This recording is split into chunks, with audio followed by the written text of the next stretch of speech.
Hello, in this Java programming video, we are going to look at the data structure known as a stack. So a stack allows you to store essentially any sort of data type, any sort of value in there.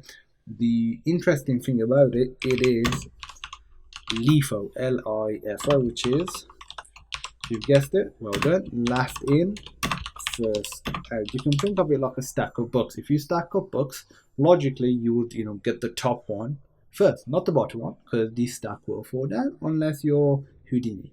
So to create a stack, it's really simple. And you keyword stack, then call the stk equals new stack.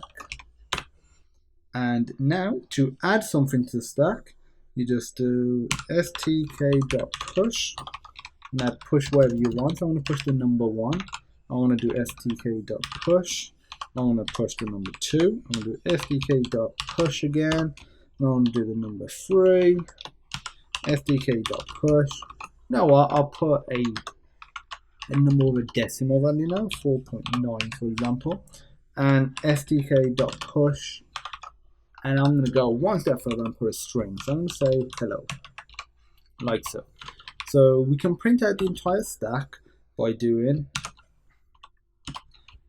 system.println and we system out.println stk. If we run this, there we go. We got it all printed out. Am I thinking, okay, when would we want to print all of it out? Probably not that often. You might just want to print out one of them, or just use one of them, access one of them, and that's easy as well. So you can just do system. Again, you don't have to do system, but I'm just printing it out. To access it, you just do stk.get and the index. So this works very similar to arrays.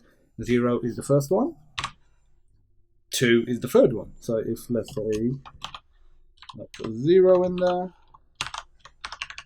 and maybe I'll go a step further and I'll put 4. So that will be the 5th one, which is this right here. So if I run it, there we go. So we've got all of that. So what did this LIFO mean? So it's last in, first out. So the last one in was this one right here, because this got pushed onto the stack. Then this one, then this one, then this one, and this one. You can think of the stack sort of looking like this. Let me just add some comments. So the stack sort of looks like this. We've added the first one, which is 1, then 2, then 3, then 4.9, and then hello. So if we want to remove something from the stack, the first one will get removed. So to remove it, you just do stk.pop. So it pops it from the stack. I don't know if you heard that, but one of my bones sort of popped in my hand as well. That was accident, but it was pretty cool as well.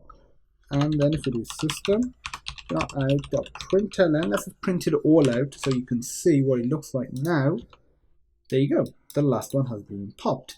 If I want to step further and I've duplicated this, as you can see, 2 of them have been now popped from it. So the order in which they are added, they are removed in the reverse order.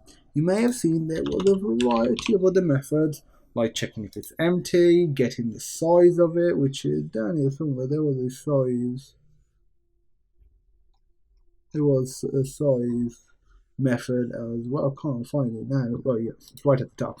And there's a variety of other stuff. Feel free to check them out. I'll recommend taking a look at them to see what you can do. So that's it for the stack data structure. If you have any questions, feel free to reach out, and I look forward to seeing you in the next awesome Java programming video.